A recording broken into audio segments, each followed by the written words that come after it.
the mandate of the United Nations Human Rights Commission here in the country. This is Nbs Live at 9, but first, top stories tonight.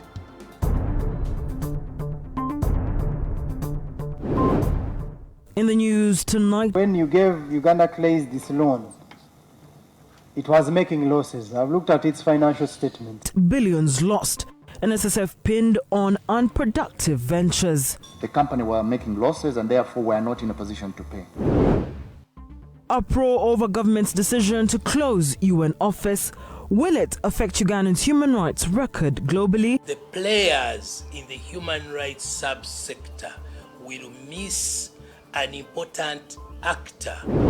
We need to deploy these competencies that, fortunately, I am the one who has. Also tonight, political party heavyweights arrive in Serere ahead of tomorrow's nominations. Serere is going to be a turning point in our struggle.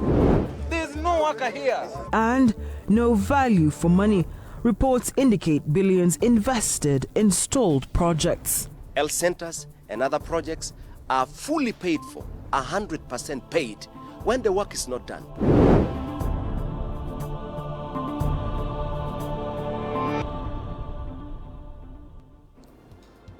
Nbs Live at 9 begins now, and we'll also be looking at a story in Serere where the NUP has said that they will back the ANT candidate, that is Alice Alaso. For more of that story and others, please be sure to check out www.nalpost.co.ug.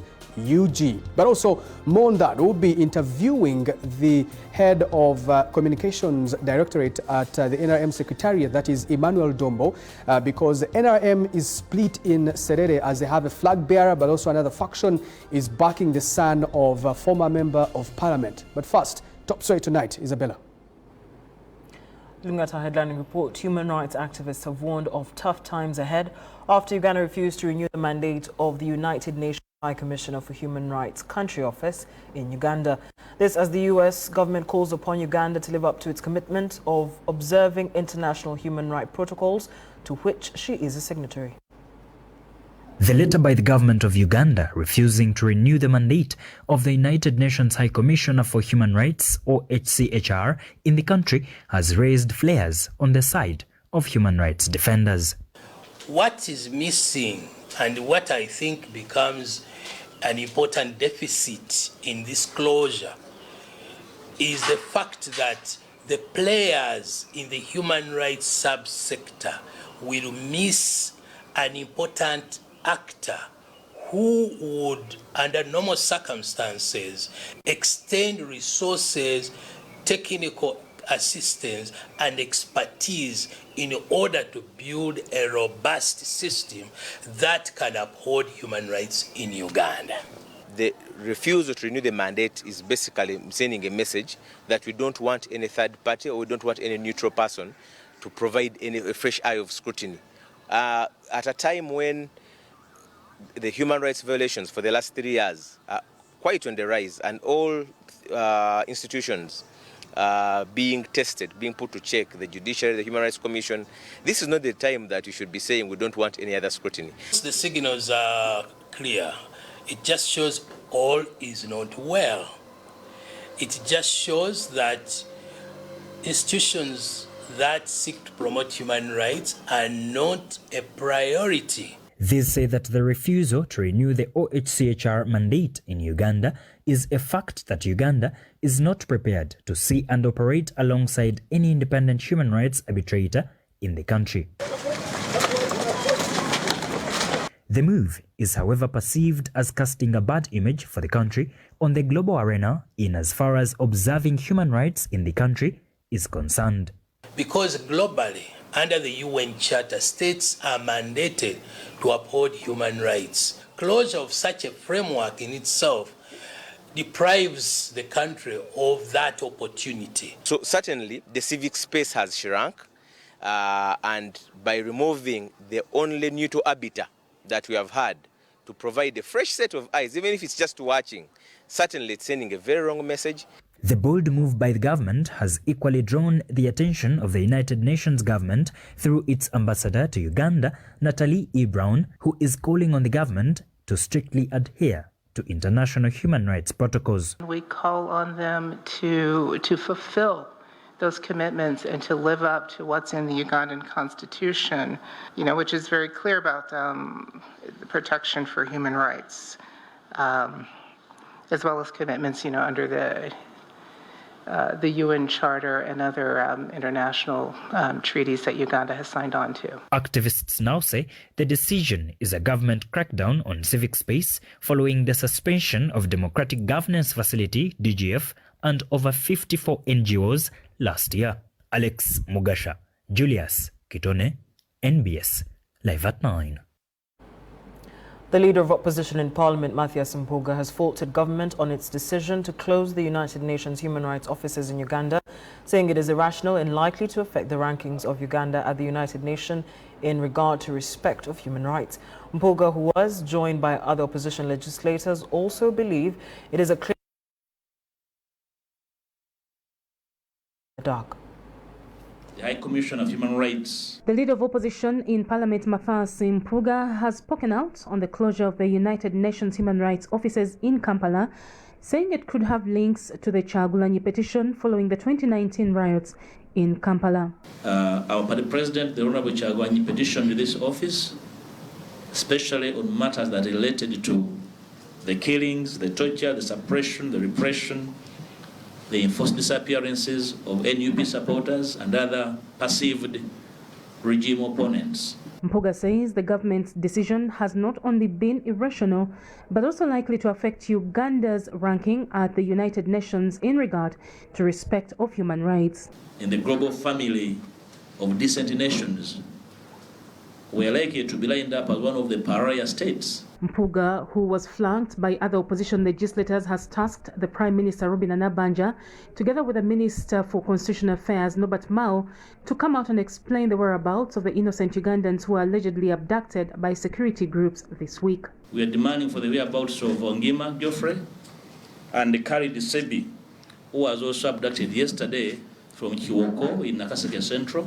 These legislators also used the same platform to explain the circumstances under which a 75-year-old man was abducted from Kasese, detained at Shireka, killed, and later had the body smuggled and buried into the KCCA cemetery without notifying his relatives. And then the same people picked up the body and quietly went and buried the body in a KCCA cemetery. First of all, we'd like to know from the police whether Chireka is a court. The legislators are now demanding for an independent pathological test of the body to examine the extent of torture that was inflicted on the deceased before he passed on. Muzee's body will be subjected to a independent pathological process. Linda Ndumwami, Sam Ibandamgabi, NBS Live at 9. A day after NUP announced they were going to support Alice Alaso in the Serere by-elections, Alaso is now asking her former party, FDC, to withdraw their candidate and support her instead. However, FDC has turned down her request. Just a day to the nomination of candidates for the Serere by-elections, and candidate Alice Alaso has asked her former party, the FDC, to drop their candidate and support her, just like the case of the National Unity Platform. To appeal to them in the NRM to join this train and move in this campaign trail and give me their vote. We need to deploy the skill. We need to deploy these competencies that, fortunately, I am the one who has. Speaking to NBS television at her home in Soroti City, Alaso expressed gratitude to the NUP leadership for their wise decision. She has also asked other political parties like the Forum for Democratic Change, FDC, to drop their candidate in her favor. To appeal to the Forum for Democratic Change, which I founded, if they are still part and parcel of the opposition, to join this struggle, because it is the struggle for the opposition. We don't want to divide our votes. DP's former presidential candidate Samuel Walter Lubega-Mukaku, now working as Alaso's right-hand man, added his voice to that of Alaso. Serere is going to be a turning point in our struggle.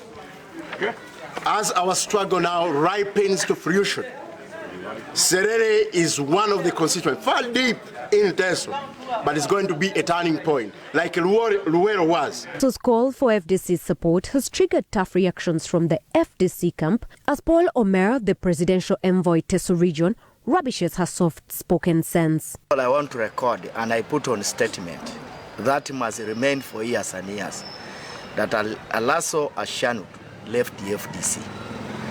And she has been a pillar that the NRM has been using to fight the FDC strengths in the Teso. Alice Alaso decided to form a new party, which is a national, I think it is called Anti. That's the party I have not known. It's Anti, I think it is in Teso traditionally is a Ja.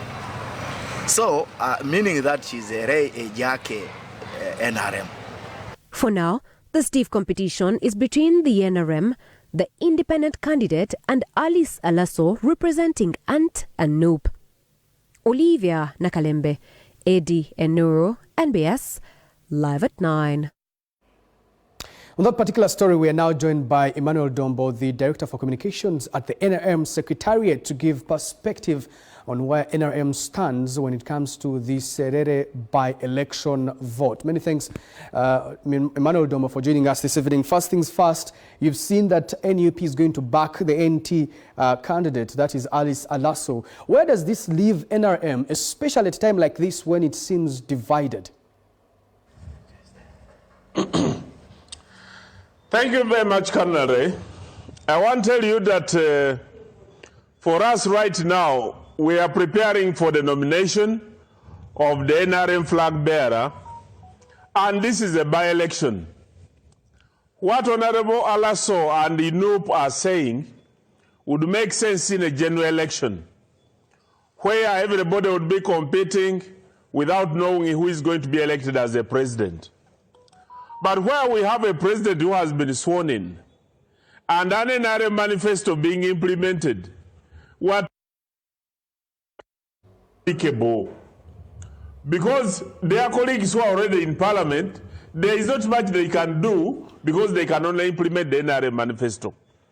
Does she mean to say that an NRM manifesto is best implemented by an ANT person other than by bearer? If the people of Serere voted for her and they said they want water, which is in the NRM bus where President Museveni is driving, will she get into the bus to get the water for the people of Serere? These are things which, this is not a try and error election. We already have a government in power and a manifesto being implemented, and the only thing the people of Serere should do is support a flag bearer so that the NRM manifesto can best be implemented and supervised. Look, what I'm saying is that NRM is divided because there's a faction that is supporting, of course, the flag bearer, and there's a faction that is supporting the son of deceased Honorable Okabe. What I'm asking is that which way to go for NRM? You seem confused. You know, when the NRM fought for freedom, they also established the freedom of choice. And this is a guaranteed freedom in the Ugandan constitution. Anybody who wishes to aspire for leadership position of any organization or any party or government of Uganda is free once that person complies with the law. But for us, what we are doing here in NRM is to ensure that we are doing organizational development and party building. Whereas there was some confusion at the time of the funeral, when some members of parliament came up to make statements, some of which some regretted later, others didn't know that there was a flag bearer, others didn't know the provisions of the constitution of the NRM, and we have since reconciled and said, for us as a party, we are going to support the flag bearer, who the people of Serere themselves elected. And when we do that, we encourage everybody who wishes to aspire in the primaries of NRM in the future. They are very free to come. But for now, since we have an NRM manifesto being implemented, we appeal to everybody to come and rally behind the flag bearer so that we can deliver victory like we have done elsewhere.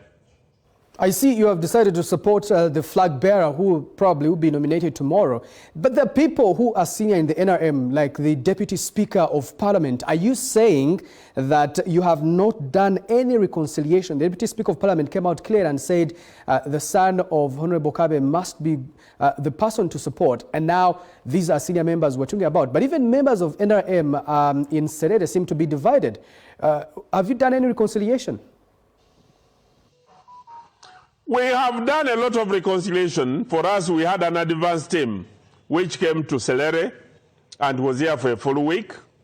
And we want to thank the people of Serere for the work they have done.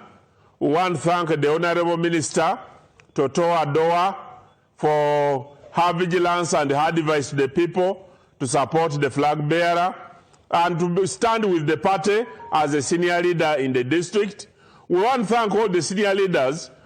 We have since established that the Right Honorable Speaker, Deputy Speaker, that he long believed that actually Honorable Kabe had been a flag bearer, and he wanted the son to replace him as a flag bearer. But after establishing that actually there was a flag bearer who had been there before, and he's aware of the Constitution of Uganda, and he himself is an NRM flag bearer in the constituency. He was NRM flag bearer for the Deputy Speaker. And so we know very well that what the Deputy Speaker said then is not something that he may want to repeat again, because he knows the party supported him and supported other leaders, and now the party is supporting a flag bearer. Emmanuel Dombo, Director of Communications, NRM Secretariat, many thanks for sharing your insight and providing clarity on that matter. We now continue with more top stories making headlines tonight. Isabella, take it away. Uganda is set to host the first East African Cybersecurity Congress in July with a view of creating more awareness about increased cybercrime around the globe caused by increased digitization. This as 90% of businesses in East Africa are not cyber secure.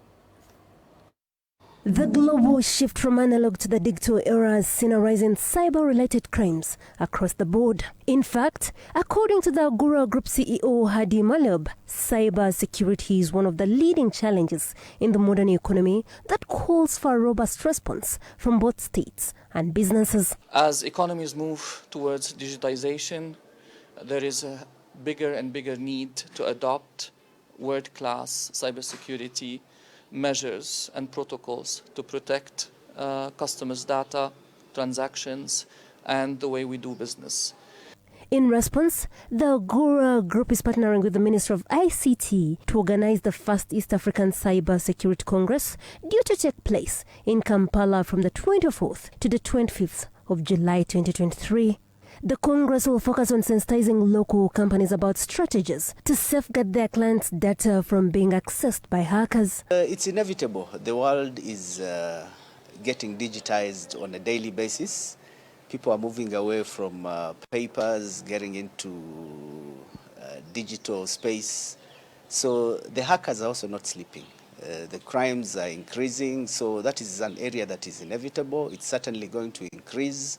Malob says East African countries are at particular risk of cyber attacks, given that they are at the forefront of digitization on the continent. East Africa is leading the African continent in digitization. Therefore, it is more prone to attacks than the rest of Africa. However, it is estimated that around 90% of businesses are not prepared or properly prepared for cyber attacks. So we're hoping that this platform will educate and help build capacity, help coordinate effort between various government and various stakeholders. Namaja Iron, Julius Chitoni, NBS Live at 9. Government has been criticized for the slow pace in the implementation of Parliament's resolutions. According to the 2022 Auditor General's report, only 62 of the 145 recommendations were put into action, while the rest were either partially implemented or untouched. Victoria Bagaya with more.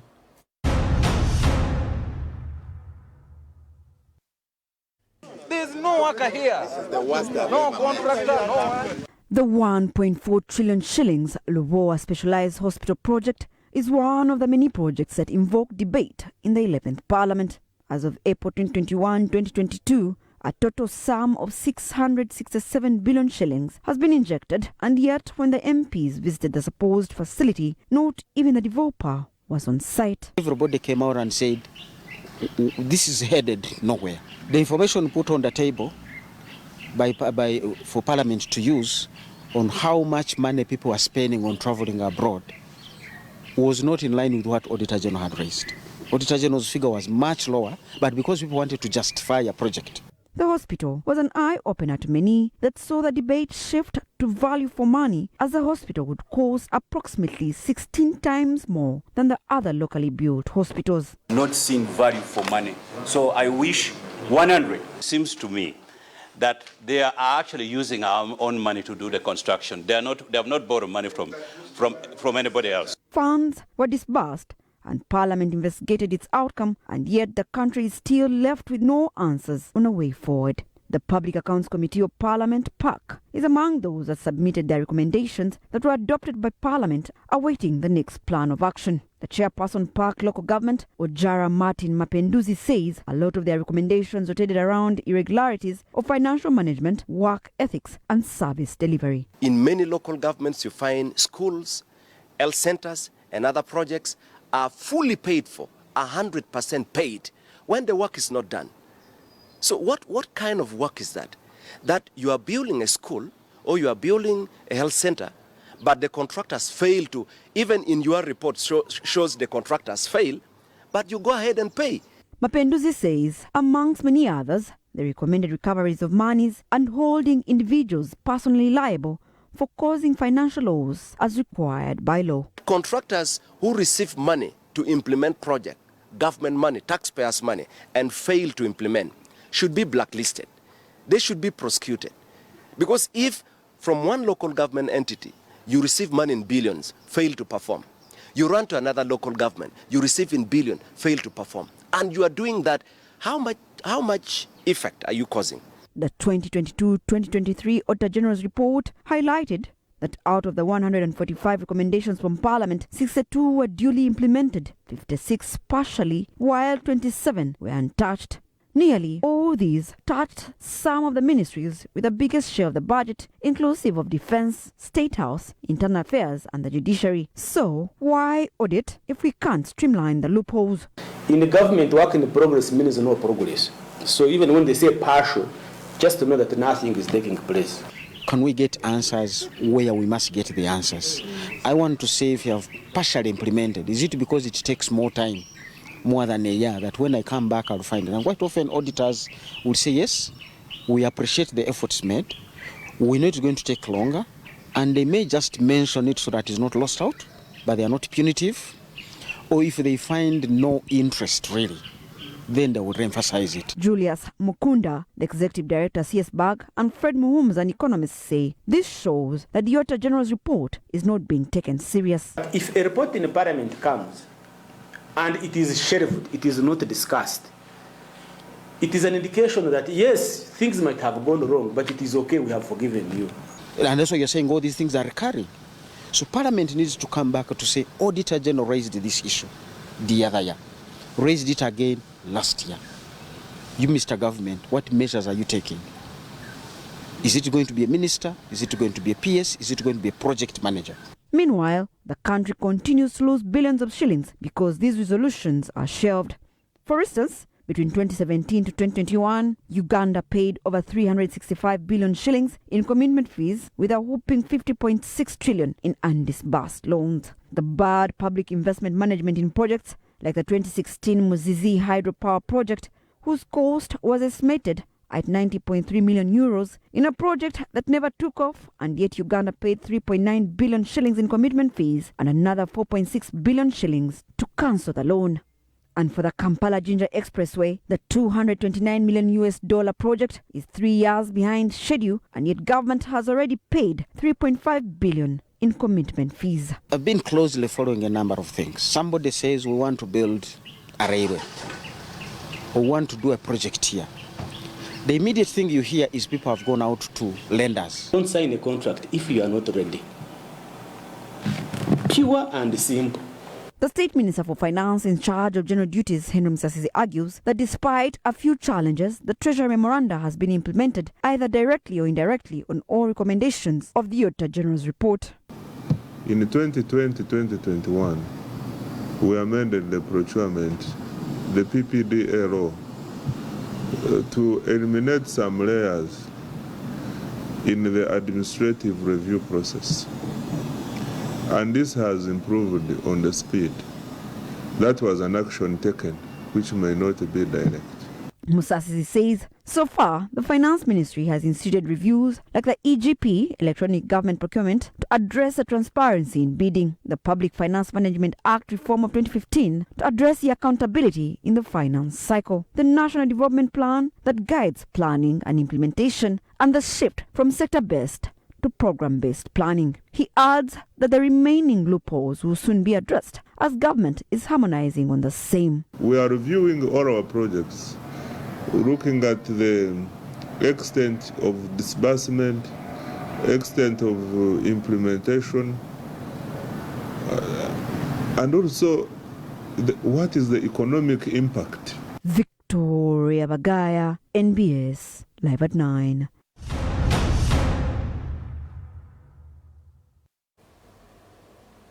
Right, so now by the time we look at your feedback on our opinion question, and tonight we post earlier on our social media pages using hashtag Nbs Live at 9, and we asked. We asked you to comment on the Forum for Democratic Change decision to not support Alice Alaso in the Saturday by-elections, both on Facebook and on Twitter. And our first comment coming in from Dumba Nyanzi says FDC is not obligated to support other parties' candidates, especially those that left bitterly and made all sorts of damaging statements. Let them keep the same energy they had when they left. Great, Pete Mhimbise on Facebook says, why not comment on the decision by ANT not to support the FDC candidate?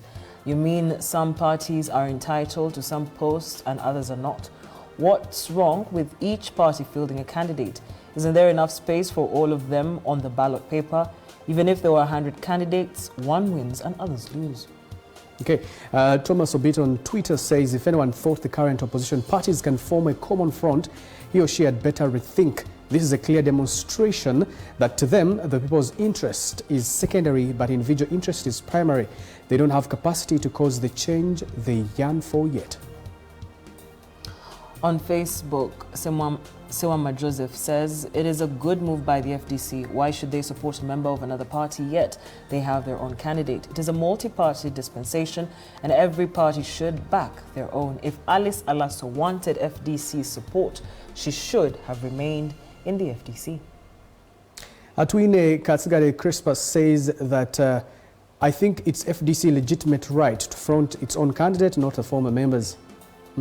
Quite interesting feedback. Keep them coming. Hashtag NBS Live at 9, and of course we'll be able to engage with you on that. Now let's just remind you of our top stories tonight. The committee in Parliament and the probe has unearthed a number of things in the NSSF, including the fact that it invested in non-productive ventures, but also there's been outburst over the closure of the United Nations human rights offices, and also FDC maintains they will not support Alice Alaso from the ANT. Now, before we take a break, let's leave you with this shot.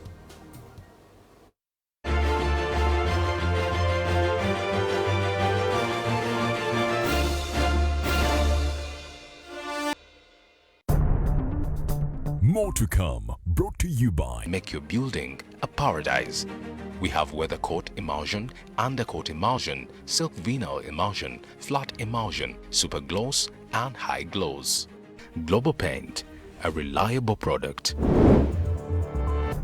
Still to come, the offender will be required to pay a fine. NEMA set to enforce express penalties to deter non-compliance with environmental laws. In the meantime, we shall be working with the regular police and the army. More to come, brought to you by Make Your Building a Paradise.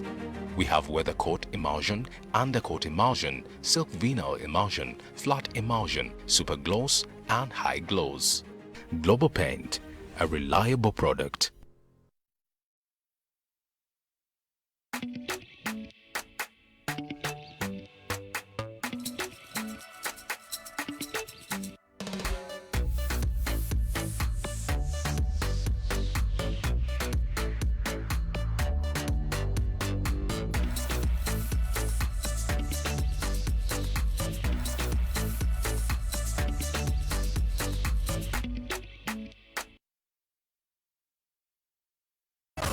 struggling to get capital? MTN Momo's giving you a reason to enjoy the back-to-school season. Skip the long lines, annoying traffic, and running around with bank slips. Pay school fees and more using your mobile phone. Simply dial *165*80# and follow the prompts. Or use the Momo app. So what are you doing today? MTN Mobile Money Uganda Limited is regulated by the Bank of Uganda.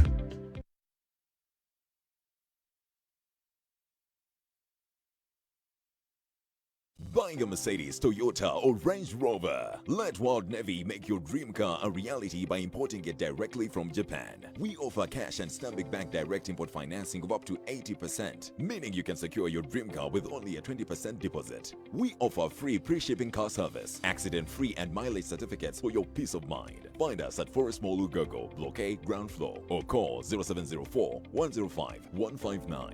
World Navy. Drive luxury. When it comes to my number one, I choose world class. Aquafina enriched drinking water. Quality. Purity. Refreshment.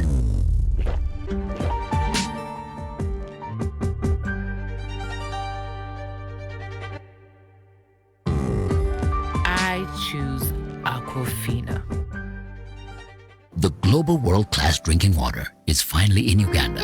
Aquafina, only what's essential. Available countrywide at only 1,000 shillings. Aquafina is a product of Crown Beverages Limited, the makers of Pepsi products. What if you could boost your most loved entertainment? We're up in the ante. Upgrade your DSTV package and we'll boost you to the next higher package at no extra cost. If you're on Access and step up to Family, you get boosted to Compact. You know what I mean. If you're on Family, step up to Compact and we'll boost you to Compact Plus. That's an absolute ripper. And if you're on Compact, step up to Compact Plus. You'll get boosted to Premium. It's gonna be lit. Step up and we'll boost you even higher at no extra charge with DSTV.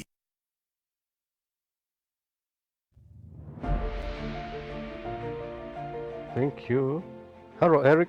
Come and see my new home. Are you looking for the quality paint for your dream home? Be part of the new revolution with our Global Paint Silk Vinyl that gives you beautiful, shining interior walls, as WeatherCoat gives you never fading and strongly guarded walls against bad weather conditions. Located along Banda Chirika Ginger Highway and Namavinda